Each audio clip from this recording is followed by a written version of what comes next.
हमें कई कथाकार हमारे पास गए, मैंने उनसे प्रश्न पूछा लेकिन वो प्रश्न का उत्तर नहीं दे पाए जी। वो तो मैं लास्ट में पूछूंगा, पहले जो मेरा प्रश्न सुन लीजिए आप।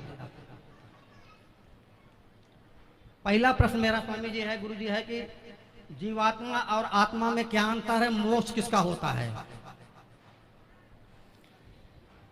जीवात्मा और आत्मा दोनों पर्याय हैं। ठीक। लिखा है गोस्वामी तुलसीदास जी, ईश्वर अंश जीव अविनाशी। तो यहाँ गोस्वामी तुलसीदास जी ने आत्मा को जीव अविनाशी जीवात्मा कहा है। जीव और आत्मा ये दोनों एक ही हैं, दो नहीं हैं, पर्यायवाची हैं। चाहे जीव कह लीजिए चाहे जीवात्मा कह लीजिए। ठीक जी। मोक्ष किसका होता है? मोक्ष जो होता है, मोक्ष का अधिकारी है मन। माया मरी न मन मरा, मर मर गया शरीर, आशा तृष्णा ना मरी, कह गए दास कबीर। तो जो हमारा मन है वही मोक्ष का अधिकारी है, क्योंकि आत्मा तो मोक्ष से और जन्म मृत्यु सबसे परे है। तो जो मन है, कहते हैं ना सब मर गया, शरीर बूढ़ा हो गया, मन बुढ़ा नहीं हुआ। ठीक। तो मन को ही सारा सुख दुख मिलना है। ठीक।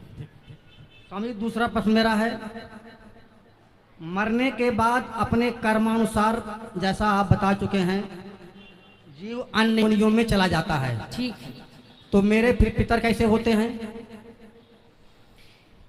पितर ऐसे होते हैं कि जब हमारे पिता के पिता के पिता जो भी आज धरती पर नहीं है, वो जब यहाँ से मरकर जाते हैं तो सीधा पहले पितृलोक जाते हैं।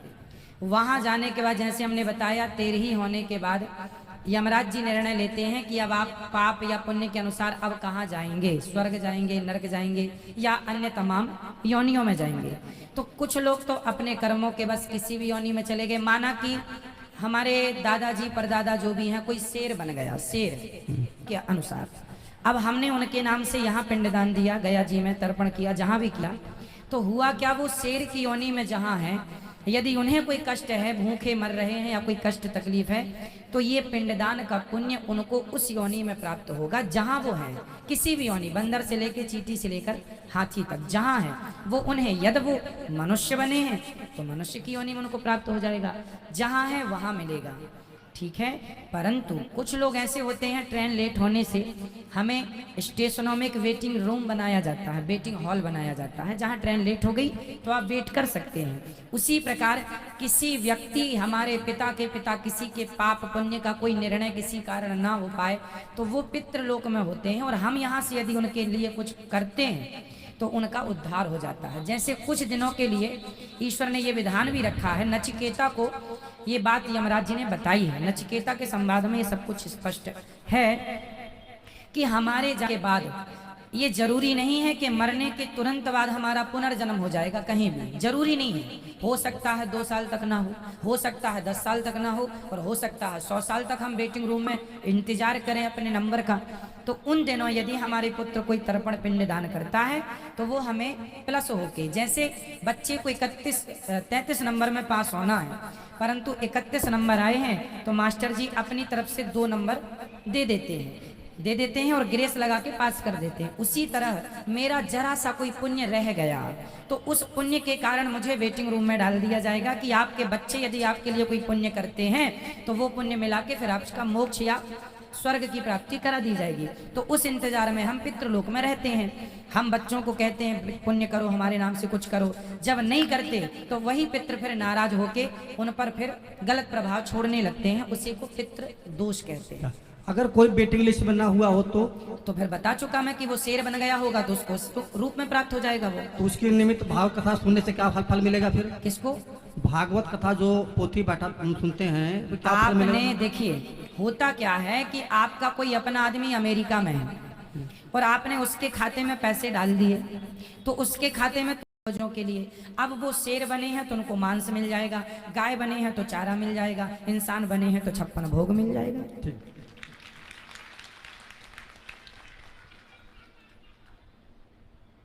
स्वामी जी मेरा ये अंतिम प्रश्न यह है हाँ से जी, कि आपने भी कई बार बता चुका है, हमने भी कई और संतों सुन चुके हैं और थोड़ा सा जानते भी हैं कि जो हम कर्म पिछले जन्म में किए हैं ठीक है। वहाँ हम भोग रहे हैं। हाँ अच्छा किए हैं तो बुरा किए तो भोग रहे हैं। जब मेरा कर्म पिछले जन्म का समाप्त हो जाएगा तो हमारी जीवन यात्रा से खत्म हो जाएगी। ठीक है। तो हम यहाँ कर क्या रहे हैं, ये प्रश्न मेरा है। हाँ हाँ, आपका प्रश्न बहुत उचित है। ये मैं कर क्या रहा हूँ। हम मारा जा रहा हूँ तो जब मारा गया, दशरथ जी को ऐसा कर मिला तो एकदम कर मिला, तो हम यहाँ पर कर क्या रहे हैं, ये प्रश्न मेरा है। ये देखो, इसका नाम ही है कर्म भूमि, है ना, जिसे हम मृत्यु लोक कहते हैं। इसे कर्म भूमि भी कहा जाता है। कुल मिला के हमने जो पिछले जन्म में किया, अच्छा या बुरा, वो तो हम आज पा रहे हैं। इसीलिए आज आपने देखा होगा सबकी स्थितियां अलग अलग है। कोई अमीर है, कोई गरीब है, कोई दो दो रोटी को मोहताज है, कोई 56 भोग खा रहा है। तो ये क्यों हो रहा है? ये पिछले जन्म में आपने जो किया था। एक आदमी चावल ही चावल खा रहा है, तो किसी ने कहा रोटी भी तो खा। बोले चावल की खेती अभी हुई है, सो घर में चावल है, चावल खा रहा हूँ। गेहूं बो दिया है, जब गेहूं कटेगा तो रोटियां खाऊंगा। तो जो कल किया था वो आज पा रहे हैं, जो आज करेंगे वो आगे पाएंगे। को ना काहू को सुख दुख कर दाता, निज कृत कर्म भोग सब भ्राता। ये लक्ष्मण जी कह रहे हैं। कोई व्यक्ति किसी को जरा सा सुख नहीं देता, जरा सा दुख नहीं देता।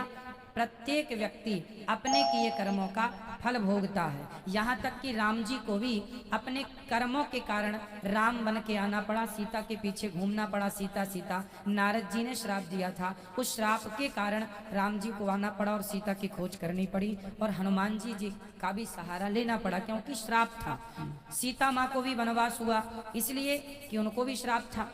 एक तोती ने श्राप दिया। पद्म पुराण में कथा है कि सीता जी ने एक तोती को पिंजरे में बंद कर लिया, तो तोती तड़प तड़प के मर गई। चूंकि वो गर्भवती थी, कहा था छोड़ दो। सीता जी ने कहा तुम अच्छी कथा सुनाती हो, सुनाती रहो। तड़प तड़प के मर गई। तोते ने श्राप दे दिया, बद्दुआएं कि जाओ, जैसे हमारी पत्नी को गर्भ अवस्था में आपने हमसे दूर किया, जब आप गर्भवती होंगी तो आपके पति दूर कर देंगे। ये घटना पद्म पुराण में लिखी है। तो सीता जी को भी कर्मों का फल भोगना पड़ा। जो पिछला किया था आज मिल गया। तो कुछ कर्म ऐसे होते हैं जो आज के आज ही हमें मिल जाते हैं हाथों हाथ, कुछ पिछले जन्म का आज, आज का कल। अब आप कहेंगे तो ये चक्कर चलता रहेगा। हाँ, तब तक चलेगा। कबीर जी कह रहे हैं, चलती चक्की देख कर दिया कबीरा रोए, दो पाटन के बीच में साबुत बचा न कोए। पुनरपि, आद्य शंकराचार्य जी कह रहे हैं, पुनरपि जननम पुनरपि मरणम पुनरपि जननी जठरे शयनम। ये जन्म मृत्यु चल रहा, सब पिस रहे हैं। बोले कैसे बचेगा? बोले भज गोविंदम गोविंदम भज मूढ़ मते। यदि कोई भगवान की शरण में चला गया तो वो जन्म और मृत्यु के चक्कर से बच जाएगा। इसलिए कथाएं, कीर्तन, भगवान की शरणागति। जब कबीरदास जी रोने लगे, चलती चक्की देख कर दिया कबीरा रोए, रोने लगे, तो उनके पुत्र ने पूछा, कमाल, कबीरदास जी के पुत्र का नाम था कमाल, पिताजी आप क्यों रो रहे हैं? पिता ने कहा, बेटा सब लोग जन्म लेके मर रहे हैं, सब अपना भोग भोग रहे हैं, कैसे इनका उद्धार होगा? तब कमाल ने कहा, चलती चक्की चलने दे, पिस पिस आटा होए, कीले माही जो रहे, बाल न बाका होए। वो चक्की में कील होती है ना बीच में, उस एक में पहिया दूसरा फंसा रहता है। उस एक के पास जो गेहूं चला जाता है, कितना भी चले चक्की, वो दाना नहीं, जो एक के पास होता है। उसी प्रकार जो एक परमात्मा की शरण में रहेगा, मृत्यु के चक्कर से छूट जाएगा, सदा भगवान के धाम को चला जाएगा।